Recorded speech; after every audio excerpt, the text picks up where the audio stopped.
Hello guys and welcome back again to my channel. If you're new to this channel, my name is Florence.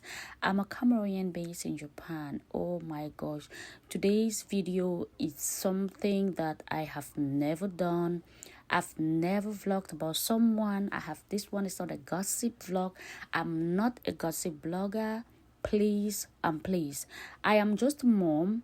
I'm someone that loves when I say good things, all right? Call it good when it is good. Call it bad when it is bad.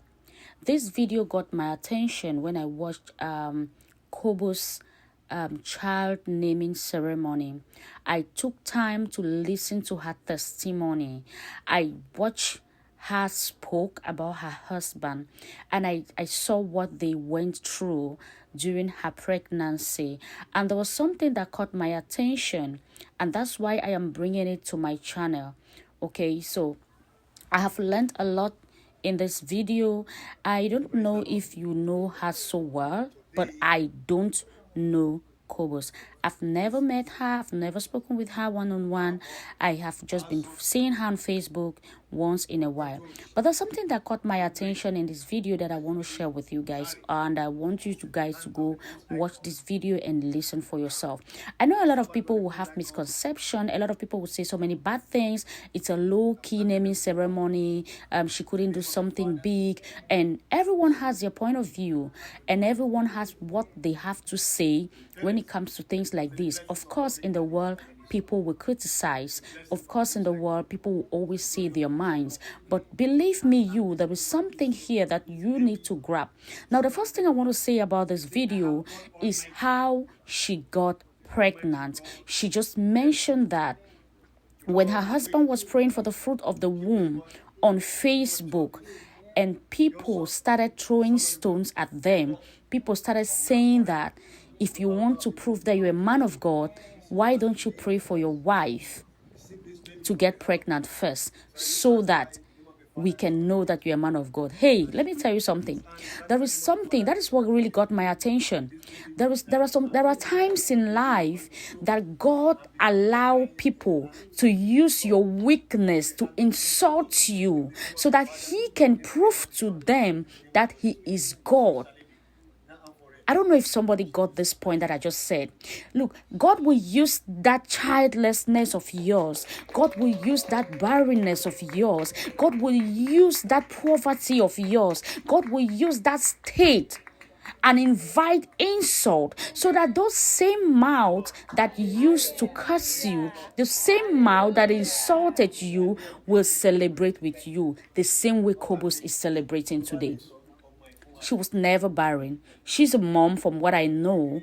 But it's really funny for people to have said that her husband should pray for her before coming to pray for other people, coming to pray for her audience, for his audience, sorry. This is really funny of us. People are really crazy. If you are not believing God for anything, if you're not believing God for the fruit of the womb, there are people and thousands of people out there believing God for that. I don't know if you're watching this video and you were one of those people who said things like that. Hey, come on, just go back into your closed door. It takes nothing. Ask God, forgive me. I said it out of ignorance. And probably most people who comment like that are actually looking for the fruit of the womb. They are actually looking for a child. And you make comments like that to someone you don't even know. And there is another thing I want to say in this video. Stop judging people based on what you hear about them, based on what you know about them.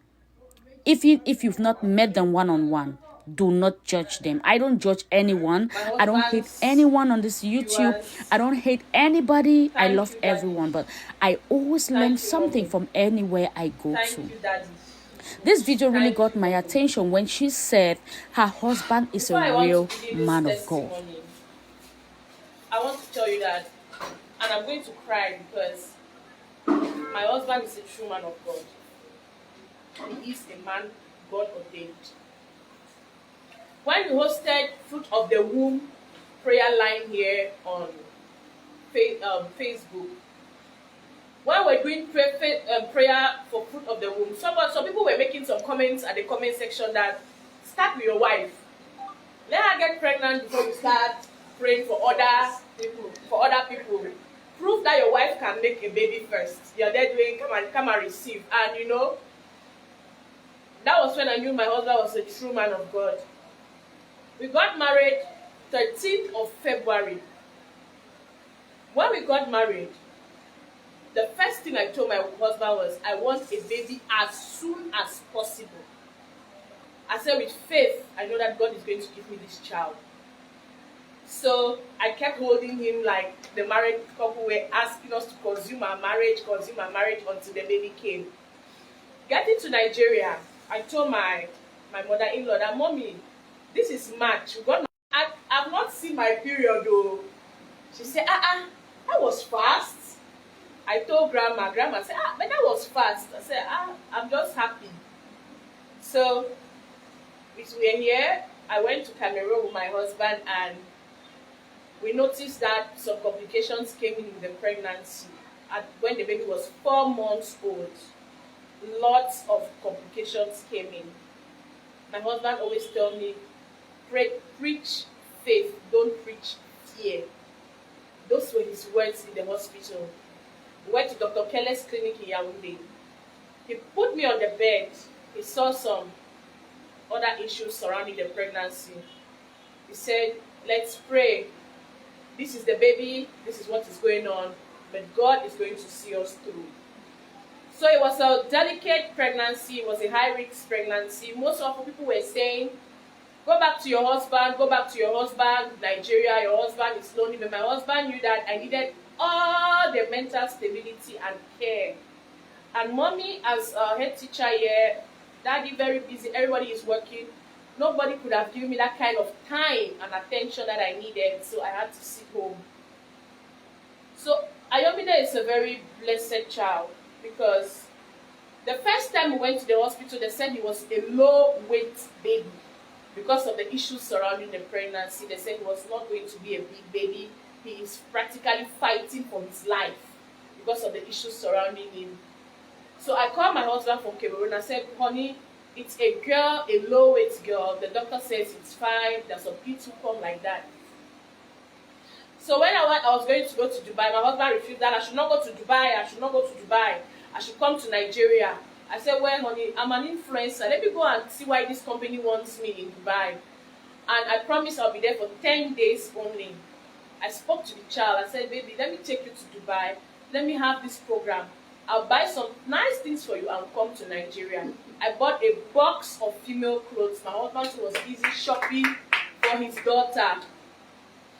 So when we came to Nigeria, the doctor said, first I knew my husband was born again, because the doctor said I was going to have many attacks. He said there are going to be a lot of pain and attacks on this pregnancy. So there was a day I had distress. I called my husband. Mommy was always calling. I said, Mommy, today is bad though. I can't even wake up. She too will pray. My husband's grandmother was a prayer warrior. She was a prophetess. So they come from a family of a very strong religious background. They believe so much in God. And my husband would tell me, just pray, nothing is going to go on. So all the medications he bought for lots of medications, I ended up not touching any of them throughout the pregnancy, because none of the attacks came in again. That was the first testimony. So coming to my husband's home, on the day I told him, this baby is becoming big. I'm suspecting that this baby has changed from low weight to obesity. He said, are you sure? I said, yes. So when he met me at the airport, he saw me, how is the tummy so big again like that? Are you sure it's not twin? I said, no. When we came home, he said, go to the hospital. We went to the hospital, and they noticed that it was a boy. I jumped. I kept arguing. The man, I said, it's a girl. Her name is Omolara. The man said, I see a testis. This boy has changed.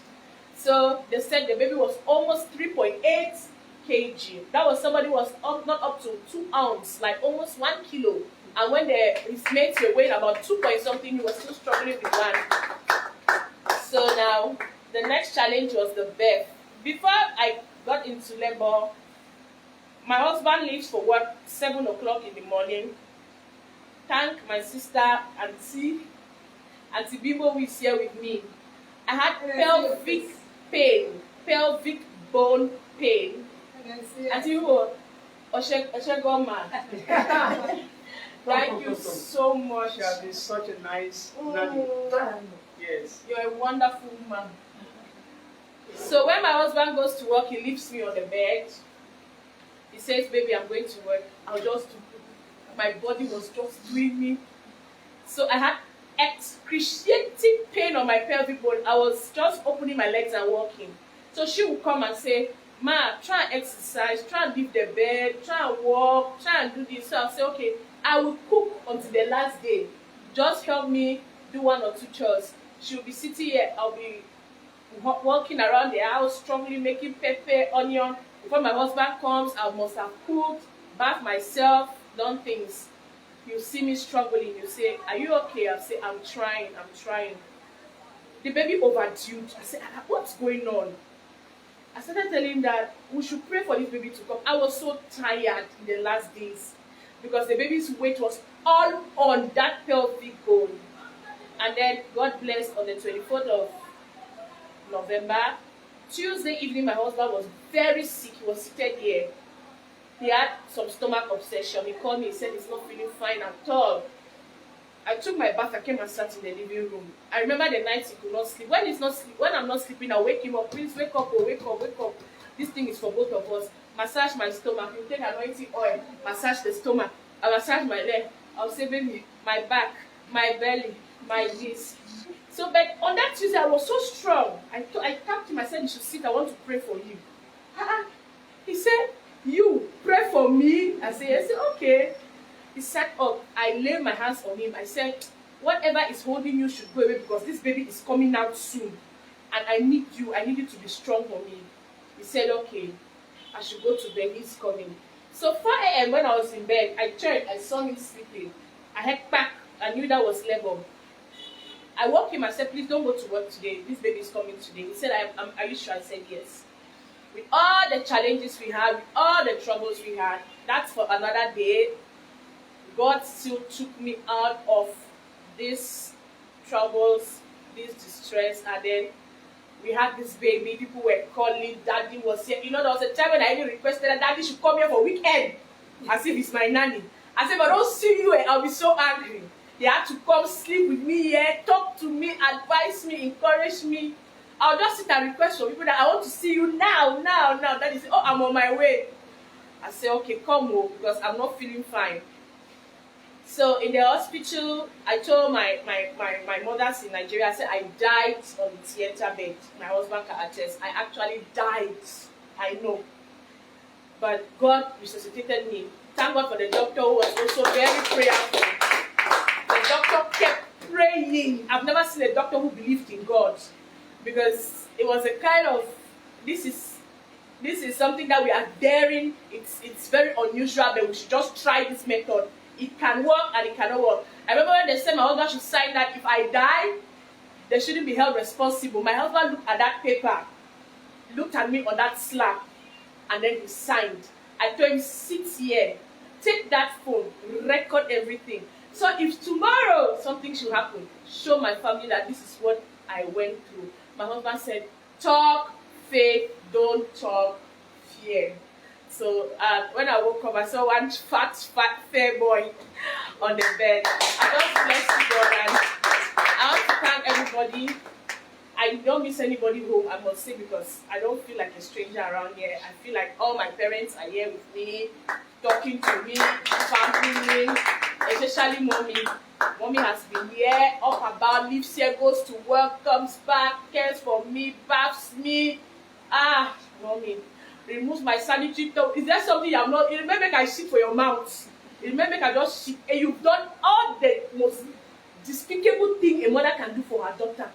And people has done. And in fact, I just throw my pants. I was so restless. But people have just been pampering me. If Mr. Obazere, I tell you something. If you don't marry me, I will grow like the California compound. Because the kind of love where this man showed me these days. In the labor room, he was just massaging me. I was just shouting, screaming, holding, fighting, pushing. He was just there. I am here. How many men, you know, came around, but someone will be drinking them, but said, up to that you shall not put to bed. What's going on there? He was there, praying. So I bless God for everything.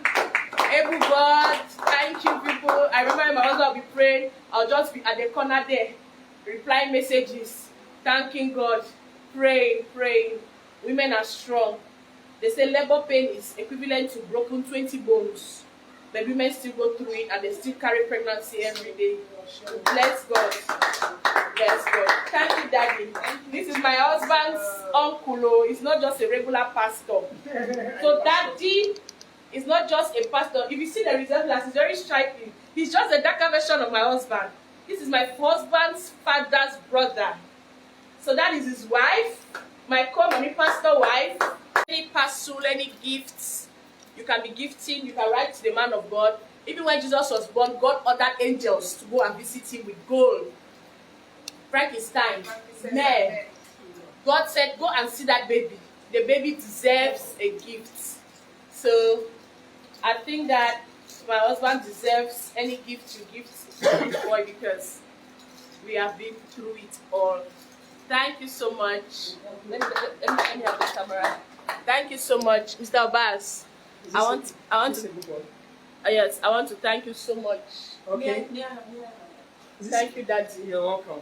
Please, I used to tell you, put your hand on my head. Always pray for me. I know I'm a very stubborn wife. I know. Very stubborn. It's by the grace that you didn't get married to me. I know that one, babe. What will you do? They say throw me, no. Throw my fashion, not throw me. But I want you to continue praying for me to change. So that I become closer to the level that you are. So that we'll continue blessing people through your platform. Amen. I love you. Love you too.